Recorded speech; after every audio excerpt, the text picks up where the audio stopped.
Hi. Hi. Have you ever had a nightmare or nightmares? I've had a few a few days ago. Two of them. I'm going to tell you about the first one now. The second one is a nightmare. I'll tell you at the end of the lesson. So the first one is I had this guy who wanted to steal my chapati again. So this time I decided he's not going to do it anymore. I know he's scared of lions, so I got this friend of mine here to take care of the chapatis. He's scared of them. And he also stole my flowers. That's why same guy is going to take care of the flowers. Now, if you're new here, my name is Uncle Ken.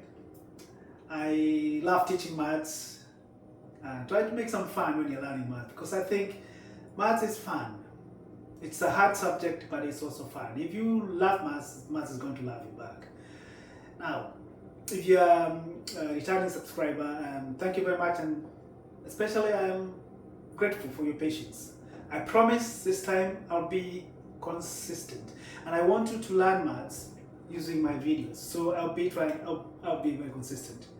If you're new, welcome to the channel. So, first things first. About my t-shirt, I need to tell you about my t-shirt. I'm sure you want to know what this t-shirt is all about. It's got this formula here. It's not a formula, it's an identity. It's called Euler's identity. It looks strange. It's got all the beautiful numbers in the world of mathematics. We got an E, we got a pi, we got I, we got -1, we got 0. Those beautiful numbers. I don't know what it means, and most mathematicians don't know what it means, but actually it is derived from the world of pure mathematics. But it intrigues most mathematicians, all mathematicians I think. But for me and you maybe, let's try to think of something. I think this identity explains the expansion of our universe. Our universe is expanding at a very high exponential rate. But it seems it's expanding, going in a circle, expanding into itself or into nothingness. Because there's pi in it, maybe goes into the circle, into 0. But that's between you and me. Think about it. So, today we're going to learn about solving equations. And I guess this lesson is for students who are either in year 7, year 8, who are learning how to solve equations for the first time. And maybe you've forgotten equations. Maybe you're in year 11 and you need to, your knowledge of equations is a bit rusty. So you might also benefit from this, especially if you're doing foundation exam. Now, let's start with this. I like my fruits separate, not like this. Because when things are mixed up, it's a bit difficult to count them or to solve problems. Like, for example, if I got 2 apples here and 2 bananas, and if I told you that the price of this is £1.60, then I ask you, what's the price of 1 apple? What's the price of 1 banana? It's hard, isn't it? It's hard. But if I separate them and I tell you the price of 2 apples is £1, the price of 2 bananas is 60p, that means £1.60. But you can tell if the price of the apples is £1, then the price of 1 apple is 50p. If the price of 2 bananas is 60p, then the price of 1 banana is 30p. That's exactly what we're going to learn today. We're going to learn how to separate values from variables and then simplify the equation and then solve it. Here we go. Now look at this. First, before we start learning how to solve equations, let's remind ourselves the number line, that every number apart from 0 has got a sign. It's either negative or it's positive, and that's a position. That is its position on the number line. These are integers, but the other numbers in there, like decimals or fractions or pi, like number like pi, or e like this one here. It's all in there, and it's got to have a sign. So we know that. Except 0, everything else has got a sign. And then we need to learn or remind ourselves how to multiply numbers involving negative numbers. For example, positive number times a positive number will give you a positive number. A negative number times a positive number will give me a negative number. A positive number times a negative number will give me a negative number. A negative number times a negative number will give me a positive number.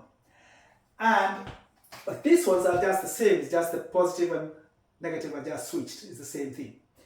But I can also divide negative numbers if I go this way, because multiplying is going this way, division will go this way. For example, and negative, like 6 divided by 3 will give me 2. Positive 6 divided by positive 3 will give me positive 2.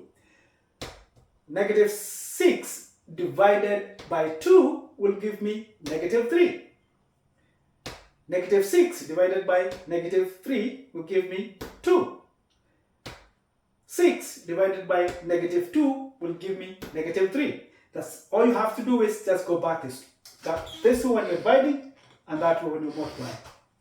Okay, so with that knowledge now we are armed.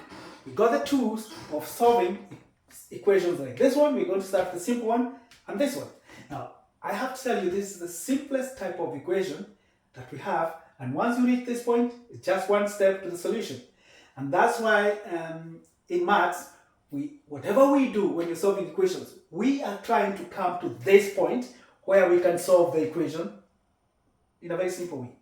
And for this one, when we're at this point, I want to be left with x on this side, because what I need is to have x. At that point, I'll have solved the equation. So how can I get x on its own? I like my x's on the left, x on this side. What do? Because negative 2x is the same as negative 2 times x. I need to do the opposite, so I need to divide by negative 2. I need to divide negative 2x divided by negative 2. But I have to do the same on the other side of the equation. Divide by negative 2. So negative 2x divided by negative 2. Remember, I need to go with this one. Negative 2x divided by negative 2 will give me just x, a positive x. That one there. And then 6 divided by negative 2, that's a positive, this one here, positive, divided by a negative will give me a negative. So that would be a negative 3. Here we go. And you should give yourself a big green tick. I don't have a green pen, so I'll give you myself a big red tick. And that's done. Now, coming back to separating off things, we can do the same thing to solve an equation like this one. So let's do it by separating. I want my x's, because what I'm trying to go for is I want my x. Here. X equals something. Anything else I do, I want to reach this point. So first, I need to separate. I know you've been taught a different way of eliminating numbers, but I want us to take a simpler approach, because if you learn, you can do it mentally and very quickly. So I want my integers on that side and my x's on this side. What do? I just move them. I'm going to move 1 here to go to join 7. So I move 1 to go to join 7. And then I move 2x to join 4x. It's as simple as that. But I have to remember one thing. When something jumps over the equal sign, it must change its sign. So for example, this is positive 1. When it goes to the other side, it will be negative 1. This is positive 2x. When it goes to the other side, it will be negative 2x. So, but first, let me put the numbers down, which are not going to change signs. They're not going to move at all. So 4x is being joined, so it's not moving. So I put 4x here. And then I put the sign there. And my 7 will remain the same position. 7 is not going because it's going to be joined by 1. This time it will be negative 1. So negative 1 will come, 1 will become negative 1. So this will be negative 1, but this is plus 7. And remember, this is plus 4, plus 4x. This 2x, when it comes here, it jumps the equal sign, it will be negative 2x. Okay? It looks complicated, but if you learn to do a few times, this will be very easy. You can do it mentally. So 4x minus 2x is just 2x.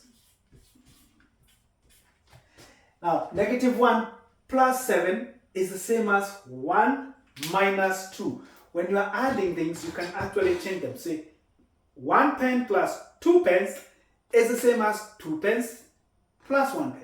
It's the same thing. And each one moves with its sign. So, negative 1 plus 7 is the same as 7. Is the same as positive 7 minus 1. Okay? Which is actually 2x equals 8. 2x equals 6. Okay?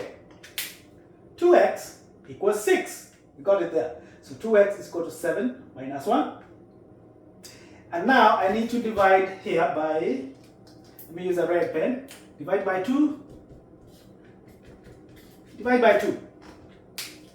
So 2x divided by 2 is just the x that I got there. 6 divided by 2 is 3.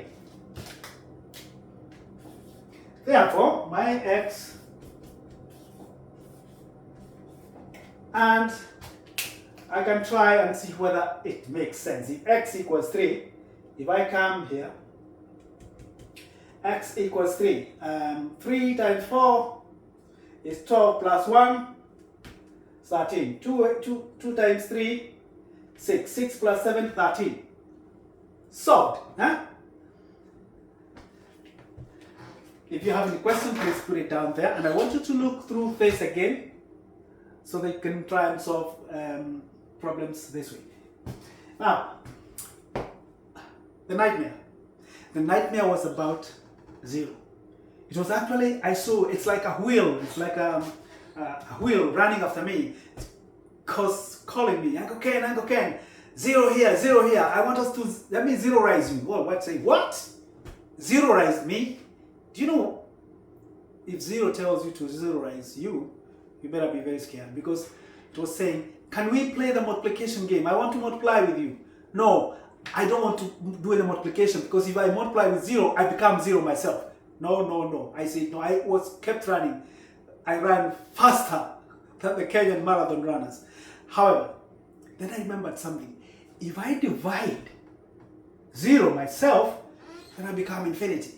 Try dividing any number by 0, you see, the calculator says math error, because the number is so big, it's not even defined mathematically. So I kept on saying, let me divide you. Every time he says, Uncle Ken, let me come, we play multiplication game. I said, no, I want to divide you. Let me divide you. Let me divide you. Let me divide you. Let me divide you.